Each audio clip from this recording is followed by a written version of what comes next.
Assalamualaikum warahmatullahi wabarakatuh. Biasanya di sebuah buku yang kita baca itu terdapat daftar isi ataupun catatan kaki pada bagian bawah lembar buku tersebut. Jadi itu adalah referensi yang bisa kita lihat. Daftar isi bertujuan untuk kita bisa mengetahui judul besar atau format penulisan dari sebuah buku. Sementara untuk catatan kaki itu adalah referensi atau keterangan tambahan dari apa yang sedang ditulis.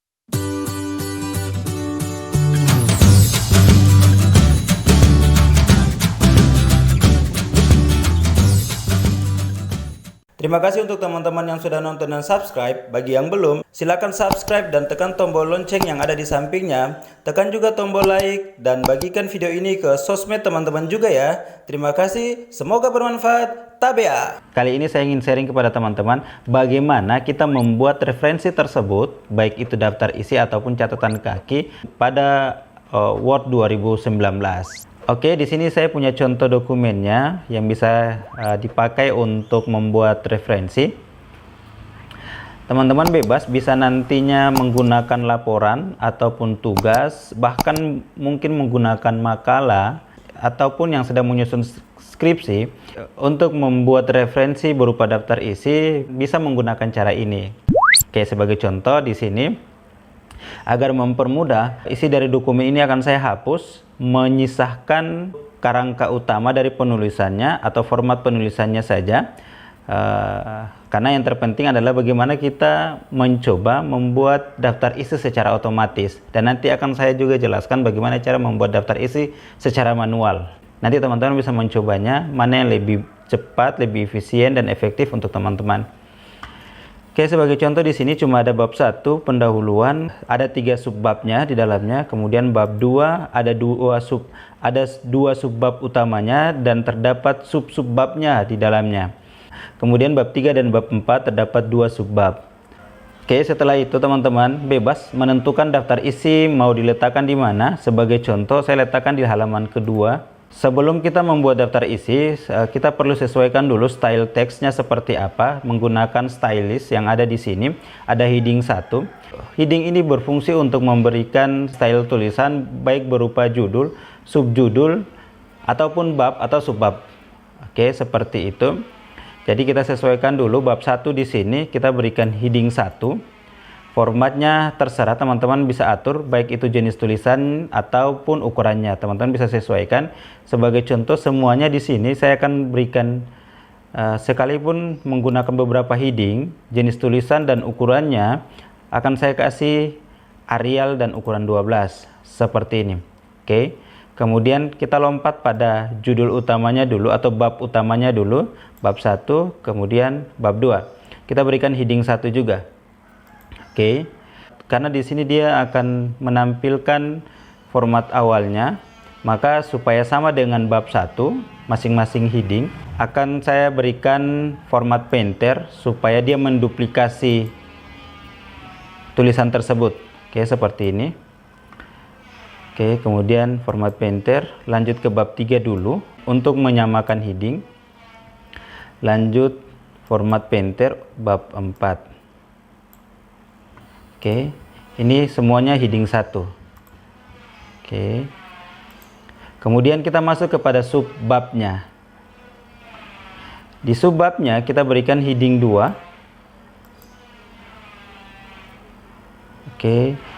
Jenis tulisannya tetap menggunakan Arial dan ukurannya teman-teman sesuaikan saja. Di sini saya menggunakan ukuran 12. Oke. Kemudian 1.1.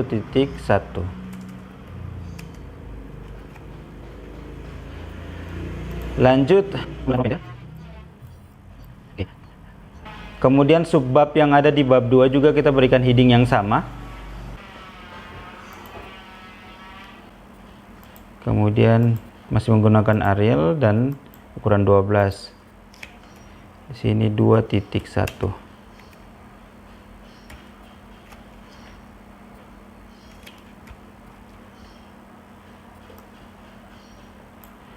Oke, sebagai contoh seperti itu. Kemudian kita berlakukan juga format painter pada subbab yang kedua. Oke, selanjutnya kita masuk pada sub-sub babnya. Diberikan heading 3.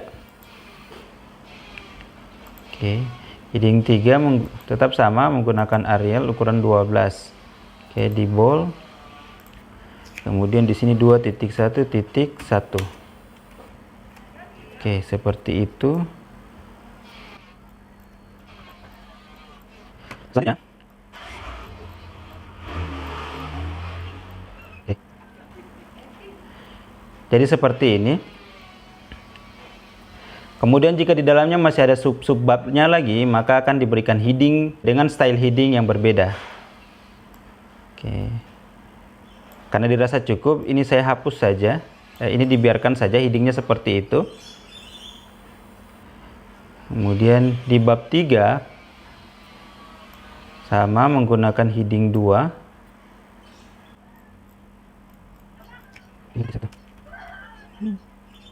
Kemudian aplikasikan dengan format Painter pada subbab berikutnya.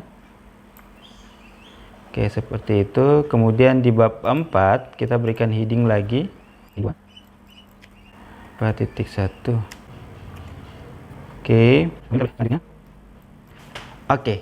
Sampai di sini proses pemberian heading itu selesai. Langkah ini supaya mempermudah saat memberikan instruksi untuk semua teks akan ditulis secara otomatis sebagai daftar isi. Lanjut pada halaman berikutnya, kemudian klik reference, klik table of content, dan pilih salah satu konten yang ada di sini.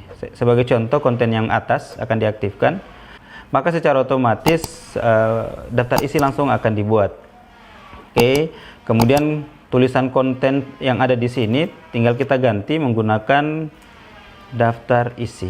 Oke, diberi ke tengah, kemudian di bold dan di U.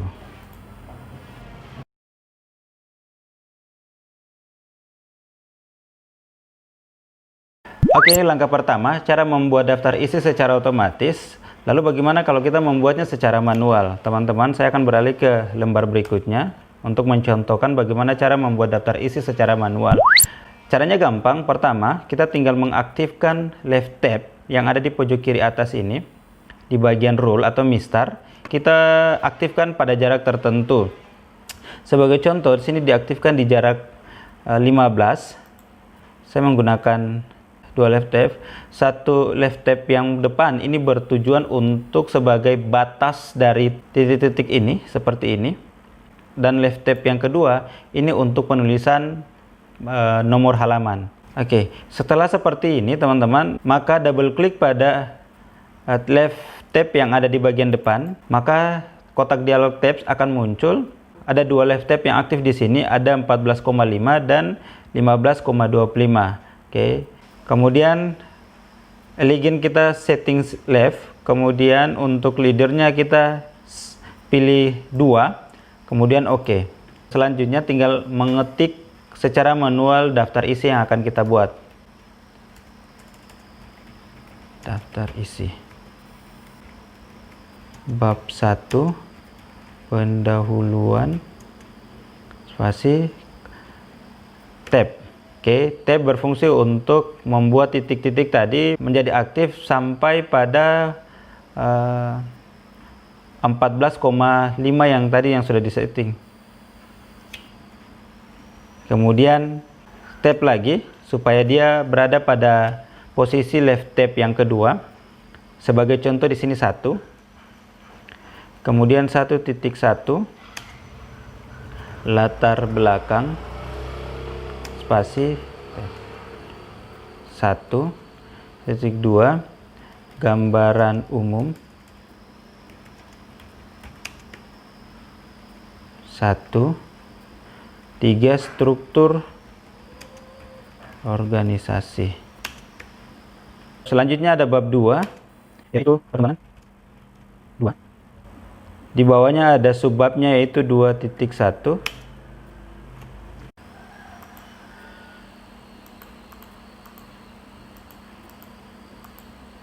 Rencana kerja bulan pertama.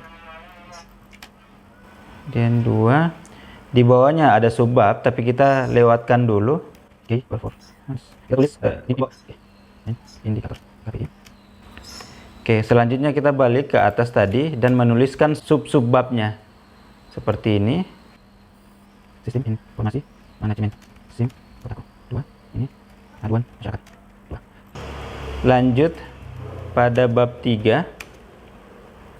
Permasalahan, penyelesaian, dan rencana kerja. 3. Kemudian di sini terdapat 2 subbab. 1.1 nomor. Permasalahan, penyelesaian masalah. 3. Kemudian rencana kerja RKTM. Tindak lanjut 3. Kemudian bab 4 bentuk. Di dalam bab 4 itu terdapat 2 subbab juga. 4.1 1.1 di sini saya menggunakan. Oke, kesimpulan rekomendasi. Oke, tadi lupa di sini belum memberikan titik-titiknya atau keterangan nomor halamannya. 4.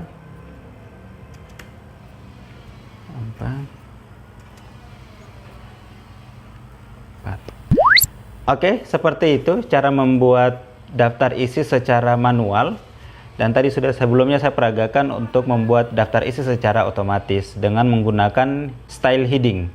Selanjutnya bagaimana cara membuat catatan kaki atau memberikan keterangan pada bagian bawah lembar dokumen untuk membuat catatan atau membuat keterangan tambahan, yaitu berupa catatan kaki.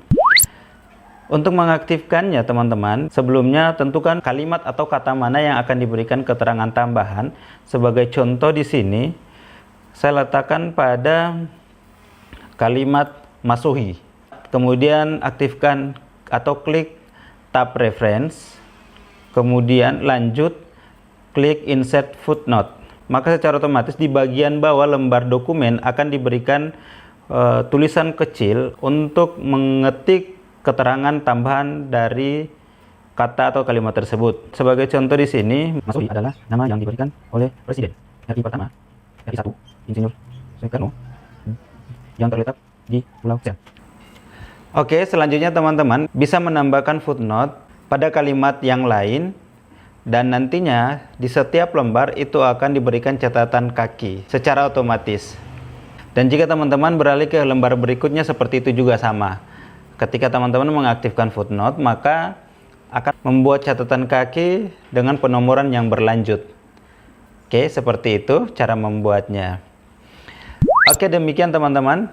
Itu adalah cara untuk membuat referensi tambahan, baik itu berupa daftar isi, secara otomatis ataupun secara manual.